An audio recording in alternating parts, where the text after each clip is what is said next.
sehingga nanti saat memasuki masa generatif itu tinggal kita pikirkan pembuahannya. Ini pembuahan pakai tunas air, apa mau pakai tunas but, atau yang keempat itu pemupukan harus terjadwal ya. Pemupukan terjadwal itu seperti apa? Yaitu Assalamualaikum warahmatullahi wabarakatuh. Bismillahirrahmanirrahim. Pada hari ini di tanggal 14 Februari kita update lagi penanaman anggur. Selamat datang di Novita Melasari Channel. Pada kesempatan ini kita mengambil tema yaitu tips agar tanaman anggur kita subur dan cepat berbuah ya. Ini di depan kita ya, sekitar 2 minggu yang lalu di tanggal 31 ya, kemarin 31 Januari atau 2 minggu yang lalu kita tanam 9 varian ya. Alhamdulillah sehat semua ya.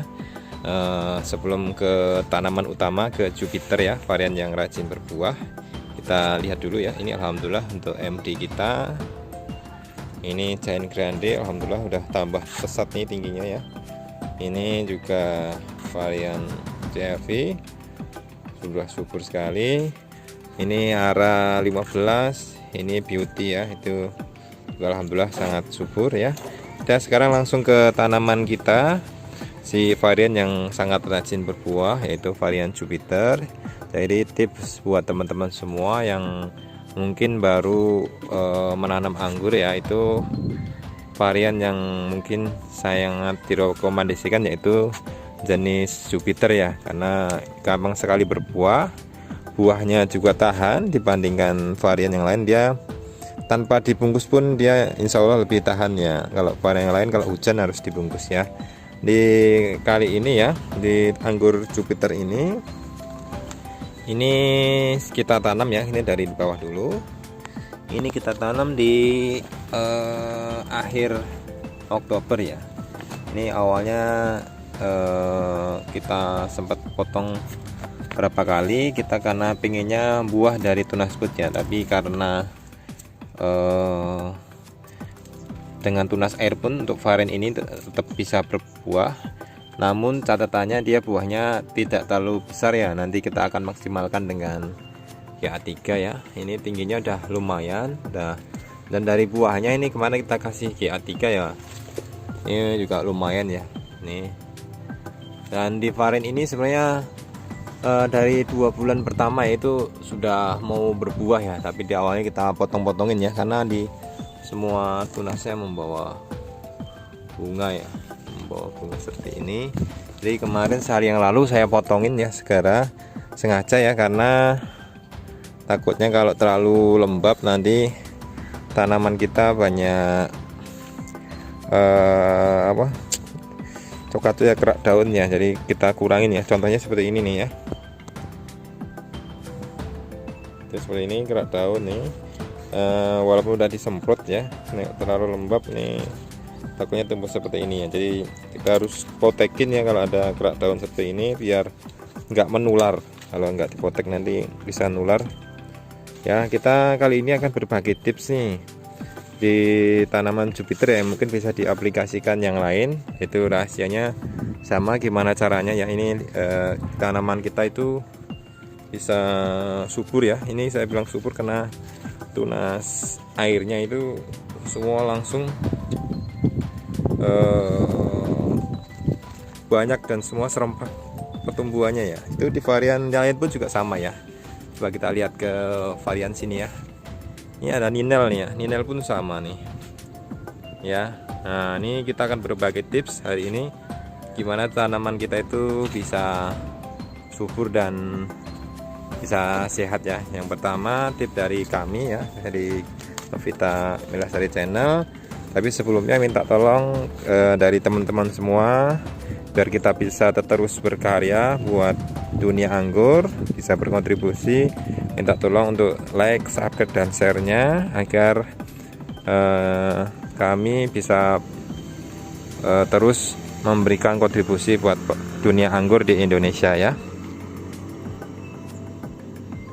Yang pertama, yang paling penting untuk dalam menanam anggur itu adalah persiapan media tanam ya. Jadi kalau media tanamnya bagus, itu saya yakin pertumbuhan kedepannya bagus ya.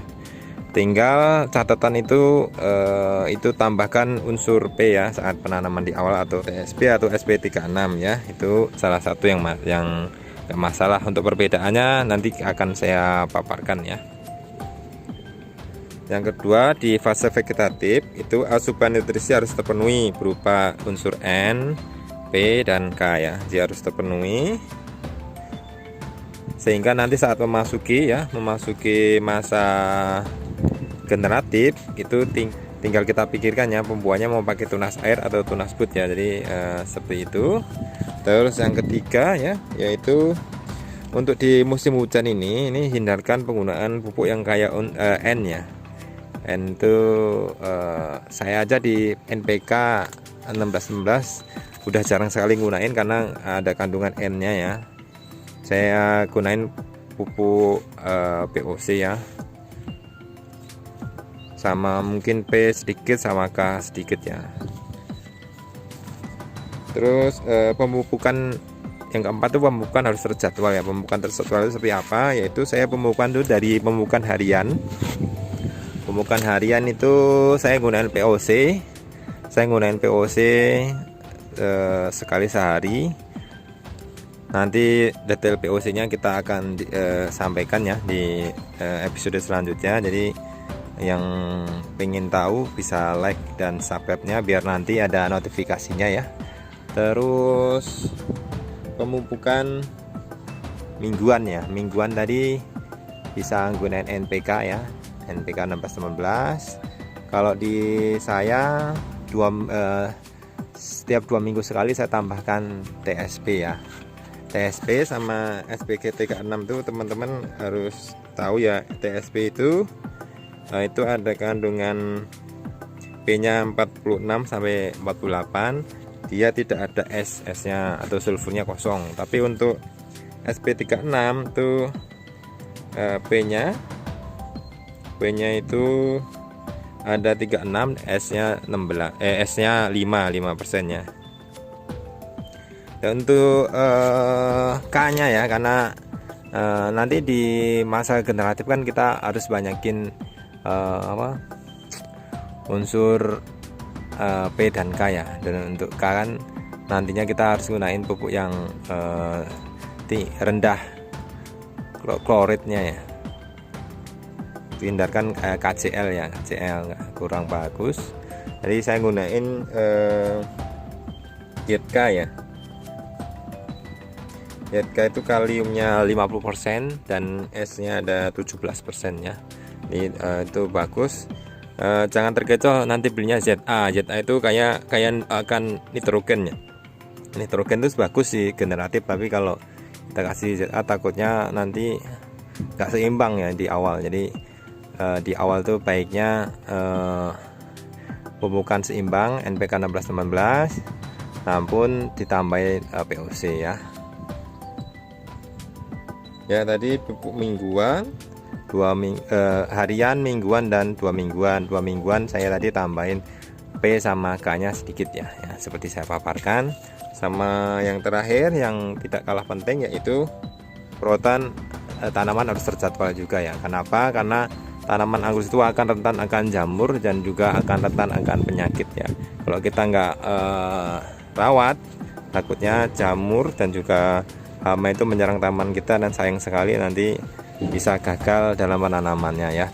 Tadi namain kenapa bukan harus terjadwal, karena kalau nggak terjadwal nanti kita nggak bisa kontrol. Lagi seneng-senengnya nanam kita bisa ngasih pupuk nanti tanaman overdosis dan tanaman nggak bisa nyerap nutrisi, malah itu kurang baik juga buat tanaman kita. Jadi cukup sekian berbagi tips penanaman anggur di kita siang kali ini ya, semoga bermanfaat. Jangan lupa like, share, dan subscribe-nya agar kita tetap bisa terus menyajikan channel terkait penanaman anggur. Terima kasih, salam dunia anggur.